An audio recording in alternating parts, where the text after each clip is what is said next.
Welcome back to Scousers with a Passion. Thank you so much for your comments, your shares. We're really excited about this series and we're happy you are too. Today I am here with the first Scousers with Passion that I don't know. Usually all the businesses I've picked so far are where people I actually knew, but this specific businesswoman reached out to me when she saw something about the series on Instagram. So we're here with Amy. As you know, I let my guests introduce themselves. So now Amy is going to tell you all about her and her business. So hi everyone, my name's Amy. I'm from the Fermentation Station. I run a very small business with my partner Sam and our little dog Coco. And we're basically all about fermentation and pickles. So we make everything from sauerkraut to kombucha to kefir and different types of sourdough. Which I all love, because if you all know me by now, you know I love food. So tell us about when did this start? When did you get the idea? Because it's quite a niche thing, isn't it? It is quite niche. I basically have been vegan now for a number of years. I'm very, very interested in health in general. And then during lockdown, we basically just started doing this. We did it anyway. We made our own kombucha. And then as time went on, it just grew and grew and grew. And then we had people saying, oh, can we have some of that? And can you pass this along? And then it was birthday sourdoughs instead of birthday cakes. And then before we knew it, we had like a little bit of a business going on, and we realised that we loved this more than we loved doing our day jobs. So it just really became cool. the day job. It. So basically, you're telling us it started during lockdown. Yeah, I mean, we did it before just for our own personal use. And but then you evolved during lockdown. It just grew, and we were having conversations with our employers during lockdown, just having conversations about work, and we were like, oh God, we get more excited about talking about the ferments that we're making than we are talking about our actual jobs. Yeah, it happens. Yeah. So how did you started business-wise? You started doing it and you understood there was a market for it. How did you go about putting it out? So I think, it was more just word of mouth, just people starting to love it. And then we realised it was a business and that no one was doing it in Liverpool. So there's obviously like little nuggets of it all over the place. And it's quite big in London, fermentation anyway. But they do say it takes about 5 years to come up north.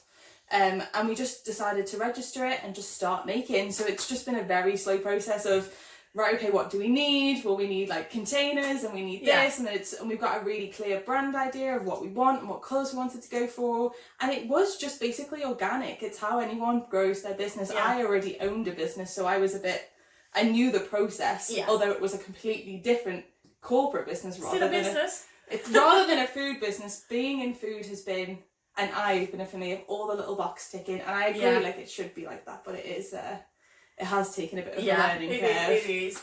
So how do you go about selling? Do you sell to the public or do you work with restaurants?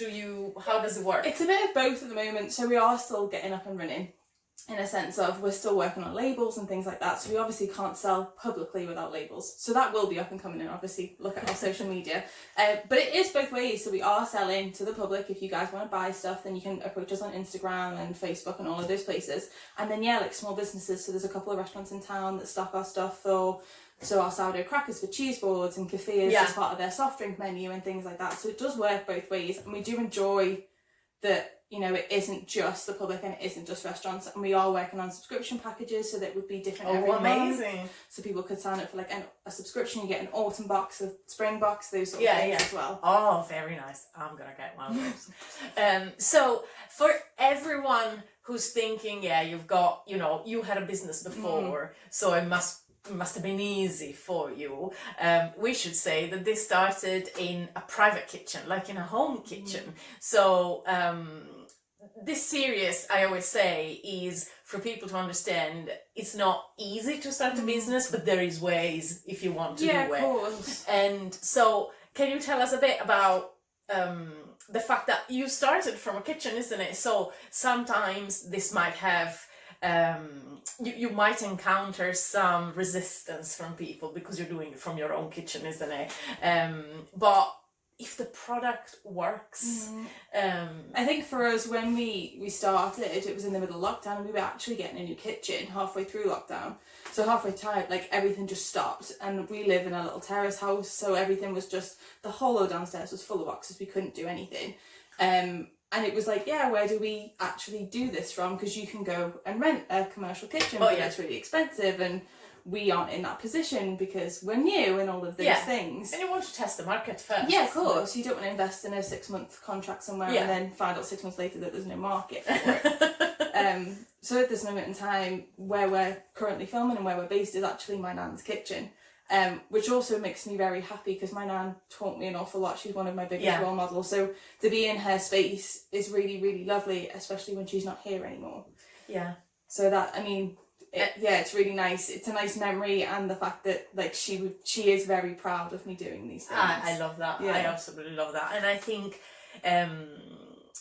home-based businesses are always born out of passion and out of and obviously the series is about obviously Scousers who started a business out of a passion, and my big why behind this series is showing people that yes, you start businesses to make money.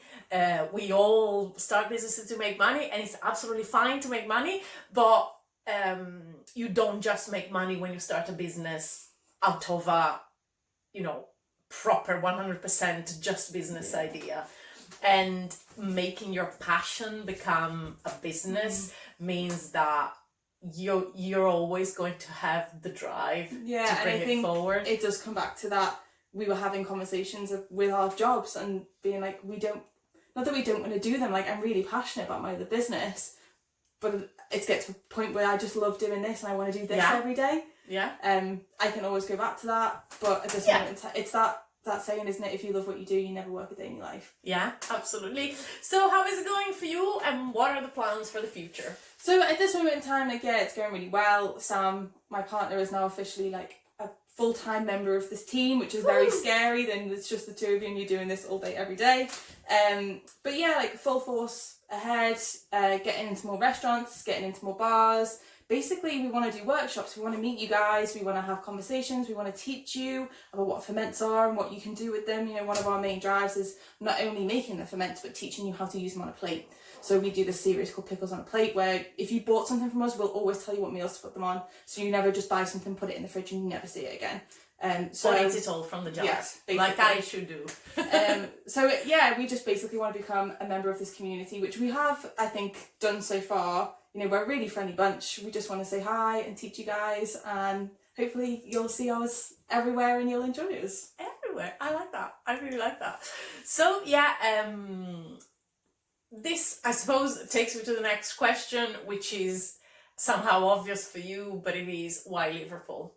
Why? You already said, for example, in London it's a thing, so why not go where this is a thing already and just try to start it somewhere where, like, I wouldn't say people don't know what it is, but despite, I think Liverpool has got a big vegan community now. Apparently it's growing it's the biggest quite a lot, city outside of London, in the UK anyway. Why Liverpool? I mean, I grew up on the Wirral. Sam's from Formby. We bought a house by Sefton Park. And to be perfectly honest, the people are just, they're everything. They lift you up when you feel low. I mean, the best people I know are from Liverpool. I agree.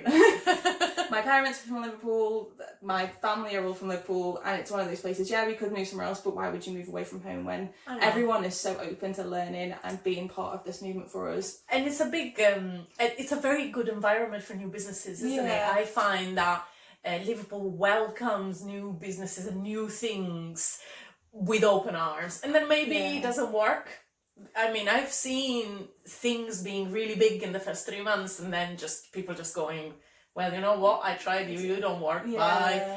But at the beginning, everything is welcomed very, very openly and with an open heart, I think, and that makes the difference, because if you've got a good product or a good service, then you're done. And if you don't, then you can change. But definitely yes. And so this takes us to the next very important bit, which is do you have a quote you live by, or advice you want to give to people if they're watching and they're thinking, you know what, I've got this little thing that I do on the side, but I want to make it become a business, or they have an idea and they want to make that idea actually become a business. Is there anything that, if you had one piece of advice, what would you say?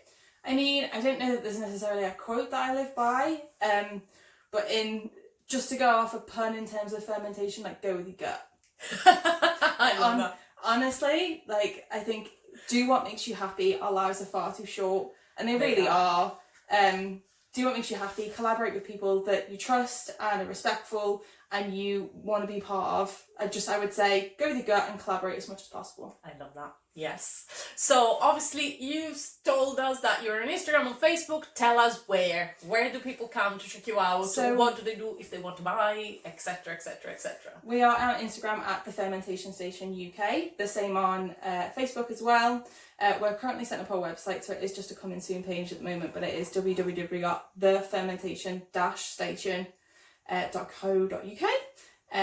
Again, we are getting in the process of buying, so there will be a little icon on our Instagram that tells you how you can buy, but if not, just send us a message. We'll always tell you where you can buy us, where we'll drop it off, all of those things. Fabulous. Listen, thank you so much. Yeah, thank you. I can't wait for the membership thing.